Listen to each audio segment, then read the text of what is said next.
is London.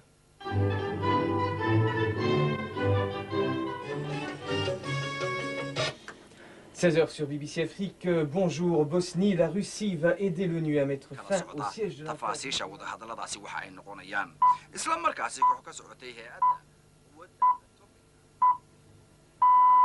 15 hours, Greenwich Mean Time. BBC World Service. The news read by Murray Holgate. American fighter planes have shot down 4 combat aircraft violating Sommet des ministres africains des Finances à Libreville. À l'ordre du jour, le problème de la dette extérieure du continent, une dette de 260 milliards de dollars. This is Bush House in London, headquarters of the BBC World Service. From this building, the BBC broadcasts radio programs to the whole world. The World Service used to be called the Empire Service. When it started in 1932, it broadcast only in English and provided news and information to people in the British colonies. This is a recording of the very first broadcast. This is London calling. Before beginning our first program, Mr. J.H. Whitley, the chairman, and Sir John Reith, the Director General of the BBC, are going to speak to you. The announcers used formal English and used to speak very slowly and clearly. After 6 o'clock, they used to change into dinner jackets to read the news. In the 1930s, Hitler and Mussolini started broadcasting propaganda to the Middle East. So, in 1938, the World Service also started broadcasting to the Middle East in Arabic to counteract the influence of the fascist propaganda. Very soon, the BBC was broadcasting to all the countries occupied by the Nazis.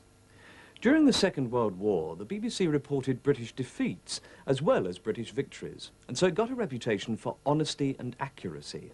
After the war, the BBC continued its foreign language broadcasts, and to this day, broadcasts the news in 39 languages. wasiirada lacagta ee Afrika ayaa lagu wadaa in ay ku kulmaan caasimadda Gabon Libreville maanta si ay uga wada hadlaan. This is a live news broadcast to Somalia. Over 40% of the population listen to these broadcasts every day because they cannot get accurate news and information in their own country. warqad kale oo tacsiyaha waxay naga soo gaartay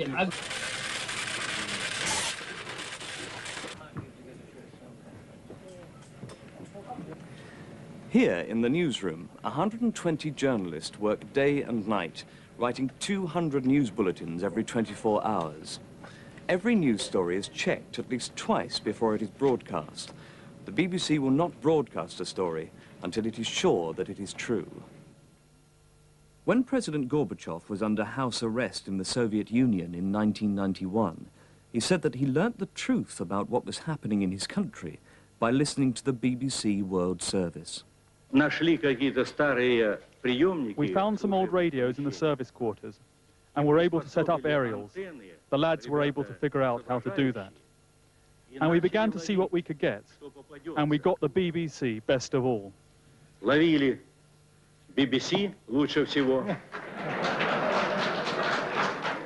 This means the World Service is not always popular with governments.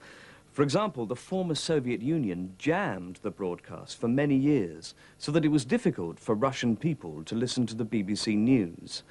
Even the British government was very angry when the World Service broadcast a speech criticizing the government during the Suez Crisis in 1956.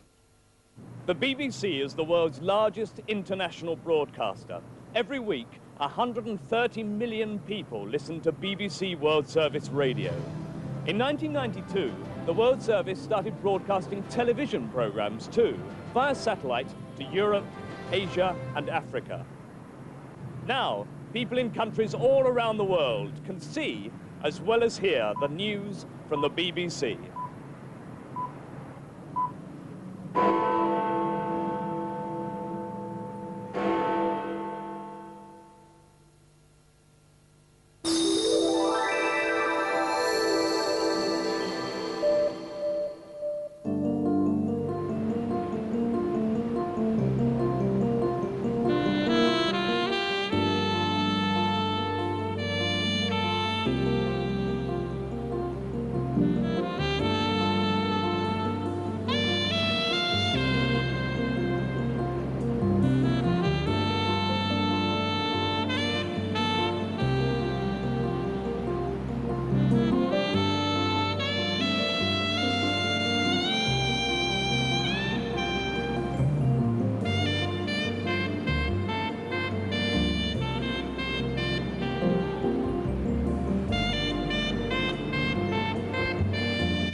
my bag. When did you last see it? It's got everything in it. My passport, my money, my ID card, my credit cards. You had it on the beach. It must be on the bench.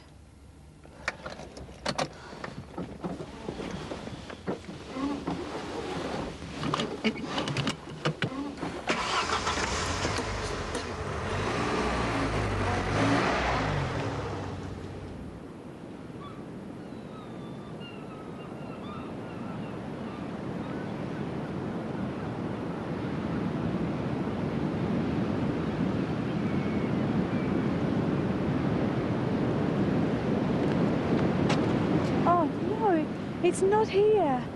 What am I going to do? We'll have to report it to the police.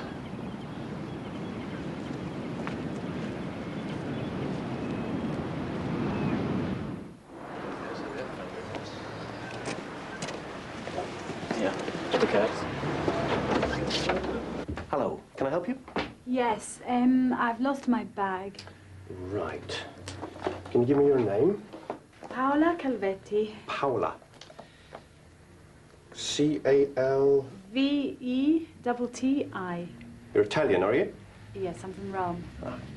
And can you give me the details? Where did you lose it? I left it on a bench. Near the beach at Harlem Bay. And you've been back to the bench? Yes, we went straight back, but it wasn't there. Oh, I see. When was this? This morning, just now.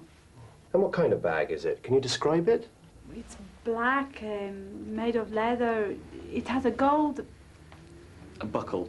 Yes, a gold buckle. And a shoulder strap. And what was in the bag? Oh, my money, my traveler's checks, my credit card. And were your money and credit card in a wallet or purse? Or? Yes, in a brown leather wallet. The wallet has her initials PC in silver letters on it. Same as me. Sorry? PC stands for a police constable. I'm PC Wilson. Oh. How much money was in the wallet? About 30 or 40 pounds and 200 pounds in traveler's checks. And what credit card did you have? Visa. Well, you should contact Visa and put a stop on the credit card. Contact the bank that issued the traveler's checks to and let them know what's happened. What else was in the bag? My passport. I have to go back to Italy in a few days. What happens if I can't find it? Yeah, don't worry. You must telephone the Italian consulate in London immediately, and they'll give you a temporary passport. I don't have their number. We can get it from directory inquiries. Can you give me an address in England where we can contact you? The old Custom House Hotel. I'm there until Tuesday, and then I go back to Italy. Are you on holiday here? No, I'm a photographer. I'm taking photographs of Cornwall. Really? Well, this time of year? It's beautiful in the winter. It's wild and romantic. I prefer it in the summer myself. Well, if your bag turns up before Tuesday, we'll give you a ring at your hotel. Now, this is your lost property number, and here's the phone number of this police station. If you don't hear from us, give us a ring before you leave the country. Is it likely to turn up? I don't know. It depends who found it. Okay. Thank you. Goodbye. Hope you enjoy the rest of your stay. Thank you. Goodbye.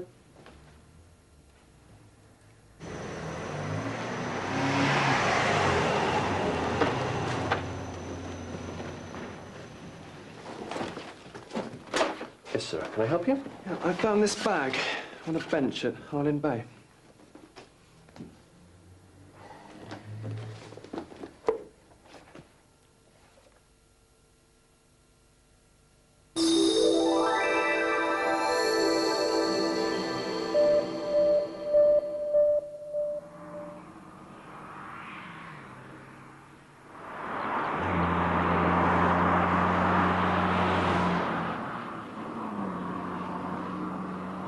This is Britain's most popular and successful car, the Mini. Over 5 million have been made. This is one of the latest models.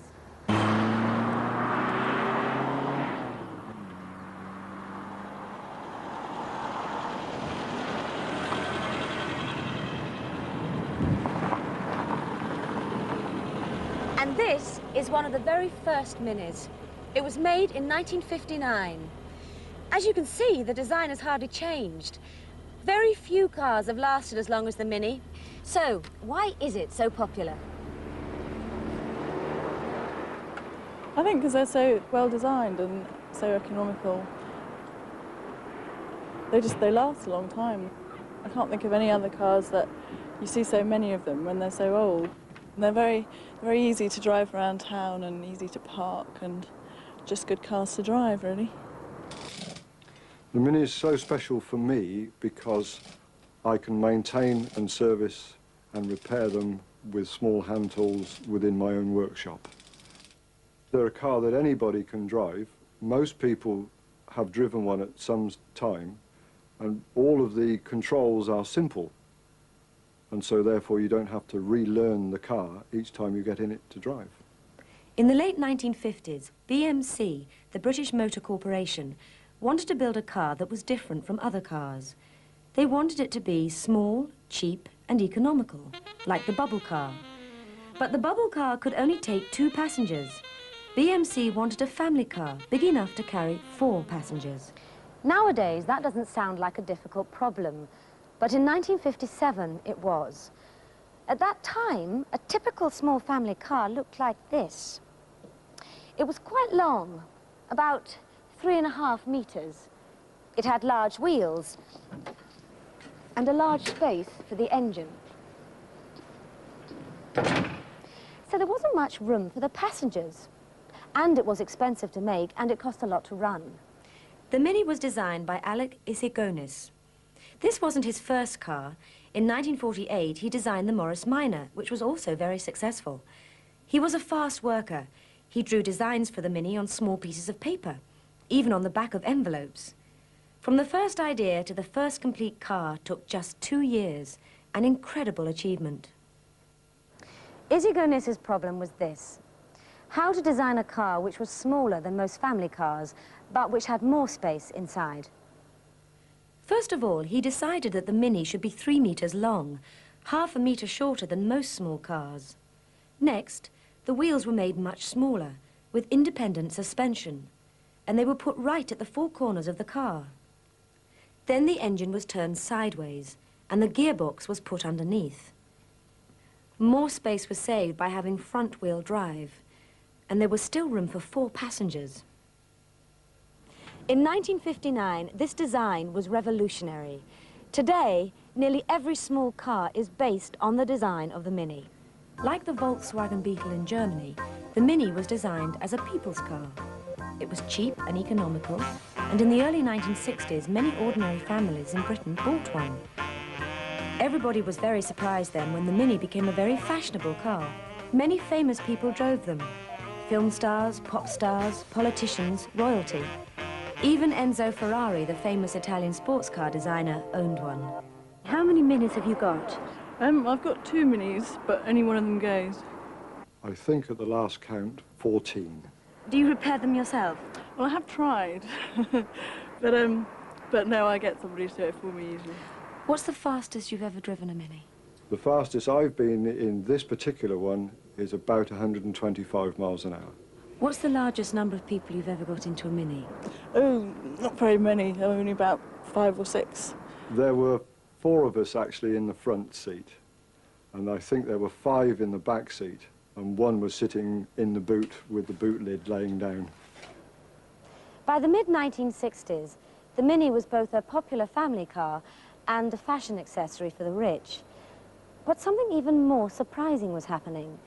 The Mini was becoming a very successful high-performance car.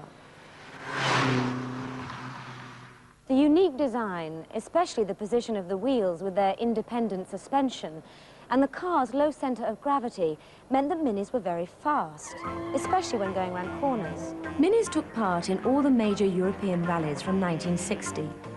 There were a lot of bigger, faster cars in these races, such as the Porsche 911 and the Citroën DS, but on narrow, winding roads, nothing could beat the Mini. These 3 Minis won the Monte Carlo Rally in 1964, 1965 and 1967. Is there anything you don't like about the Mini? I can honestly say no. They're not very good when it's damp. If it rains, they're a bit tricky to start. Is there any other car that you'd prefer to have? Only something like a Porsche, but realistically, not really. And would you swap your Mini for another car? Oh, no, I don't think so. The Mini is not the most elegant car. It's not the fastest car or the most comfortable either. But it's got plenty of character. It's fun to drive, and although it's over 30 years old, it still looks good. And of course, it's easy to park.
They're here, Geoffrey. You go and put the kettle on. I'll answer the door. Yes, dear. Now tell me again about your parents. What does your father do? I've told you before. He's a bank manager and my mum teaches art.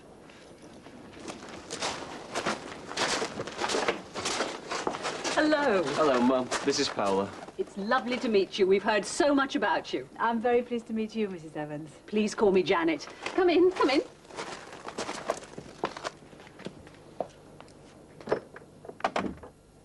David, take Paola's coat, dear. Yes, Mum. Come into the sitting room. Dad, can I introduce you to Paola? Hello, Paola. Pleased to meet you. Hello, Mr. Evans. Oh, these are for you. It's very kind of you. I love these. We can have some after lunch. Did you put the kettle on, Geoffrey? Yes, I did, dear. Paola, would you like some tea or would you prefer coffee? Tea would be lovely. Tea for you, David? Yes, please, Mum. I'll come and help you. Please, take a seat, Paola. Thanks. How are you enjoying your stay in England? Oh, it's great. Cornwall is very beautiful. Yes, it's lovely, isn't it? But it's a bit wet at this time of year. David tells me you're a photographer. Yes, that's right. I'm here taking photographs for a magazine.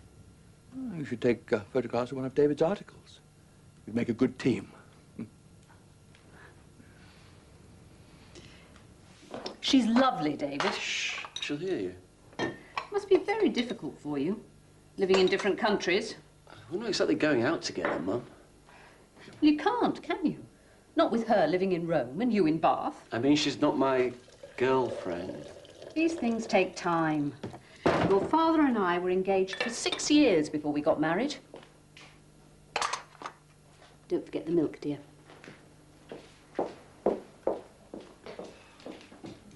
And you live in Rome, don't you, Paola? Yes, that's right. Yes, Janet and I went there on our honeymoon. That was a long time ago. 30 years ago in May. We might go there again for our anniversary, mightn't we, Geoffrey? If you do, you must come and see me. I can show you around. That would be lovely. Your English is very good, Paola. Thank you. I go to evening classes in Rome. And, of course, I practice on David. Doesn't David speak to you in Italian, then? Not very much. Oh, David. And you studied it for years at school? For 2 years? Well, I would speak Italian, but Paola's English is so good. I spoke Italian when I was in Italy at Easter. He did. He tried very hard. He had to. Most of my friends don't speak much English. How long are you here for, Paola? I have to go back to Italy the day after tomorrow. Oh, what a shame.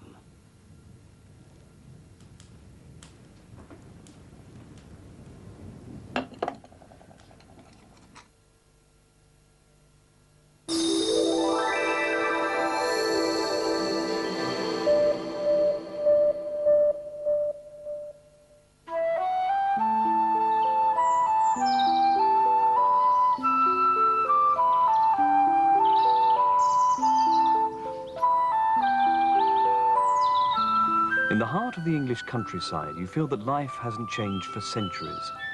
Here it is quiet and peaceful. People can escape from the cities and their crowds, pollution and noise. This is King's Sutton, a village in Northamptonshire, about 40 miles from the huge industrial city of Birmingham.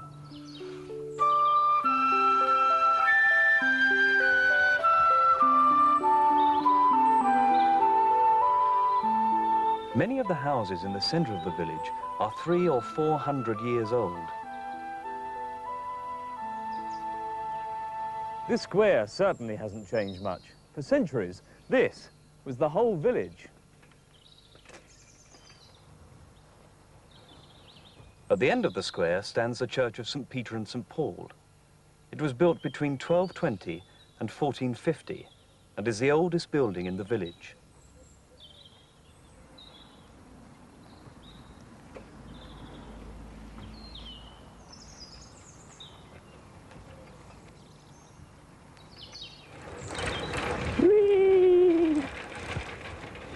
But life here has changed a lot, and most of the changes have happened during this century. King's Sutton used to be a farming community. At the beginning of this century, about 1,000 people lived in the village, and most of them worked on farms in the area. But nowadays, machinery does the work of horses and men, and only 7% of the population work in agriculture.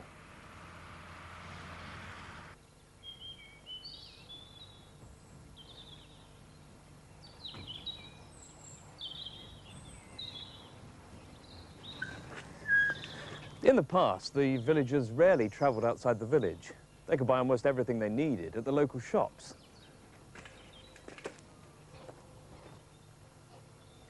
Morning.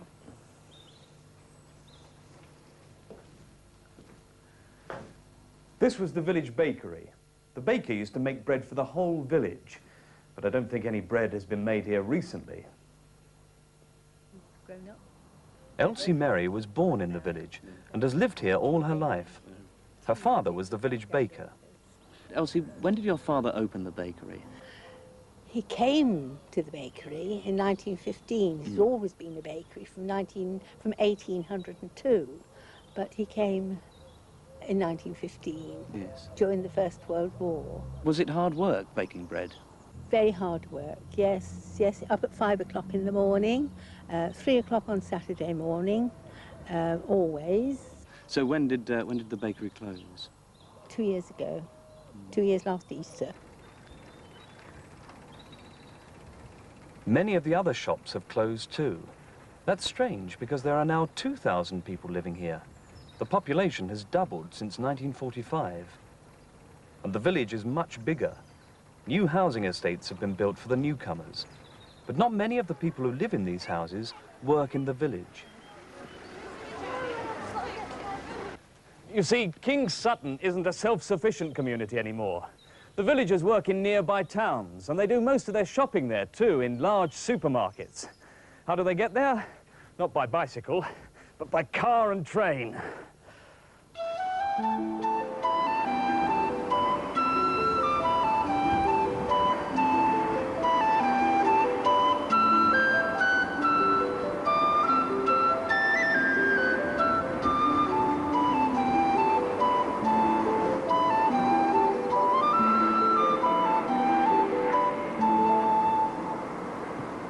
Why do you like living in King's Sutton?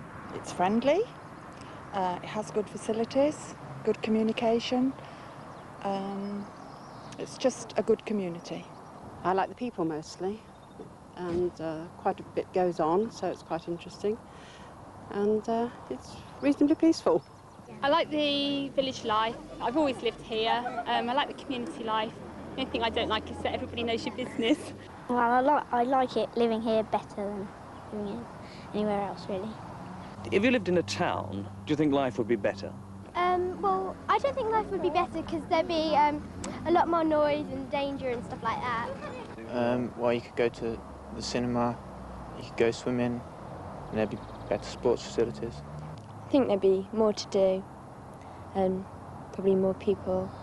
We came here because we didn't want to be in a town, we wanted to be in a village.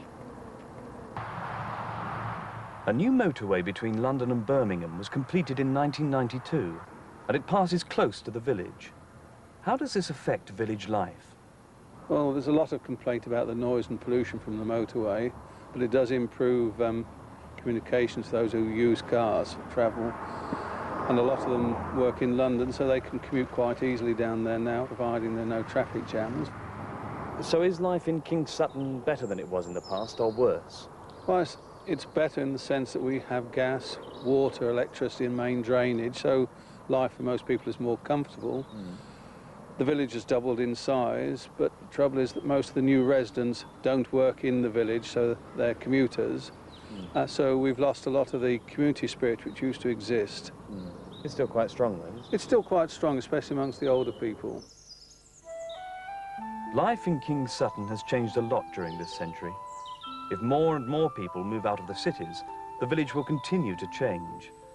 But let's hope that here at the heart of King Sutton, there will always be peace and quiet.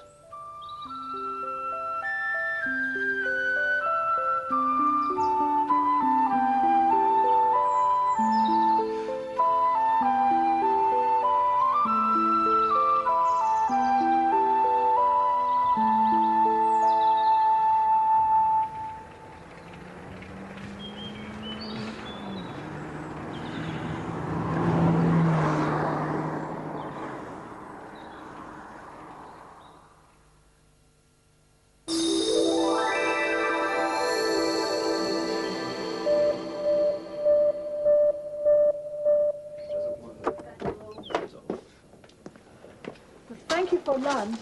You're welcome, dear. And thank you for the chocolate. I hope we see you again soon, Paula. Yes, I hope so. And remember, you're welcome any time. Thank you. If you come to Rome, you must let me know. David has my address. Thank you, dear. So, thank you. Goodbye. Bye. Oh, Italian style. Bye, David. See you next month in Bath. Yeah, bye, Dad. Bye, Mum. Thanks for a lovely weekend. Bye, dear. Safe journey. Drive carefully, David. Take care of yourselves.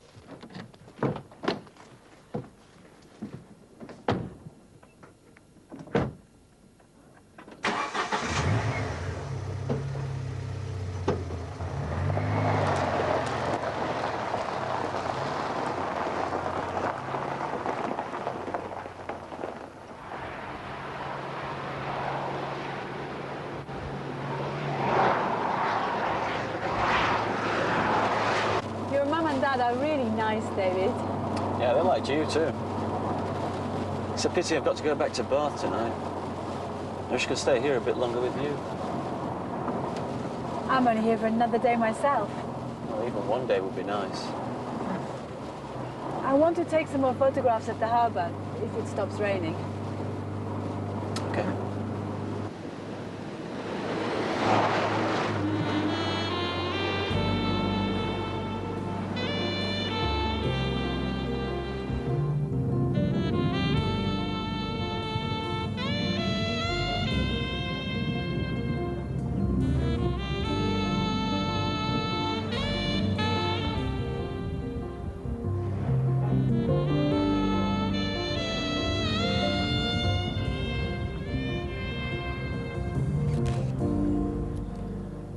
I've really missed you, Paola.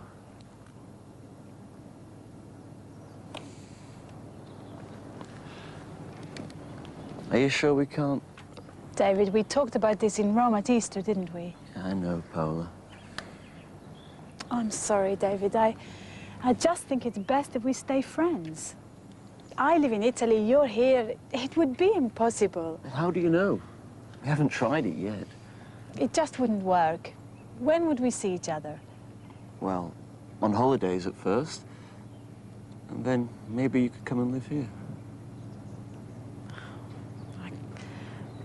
I can't make that sort of commitment. I just can't make promises like that. There's nothing I can say to make you change your mind. We've been friends a long time, David. Let's not change it now, please.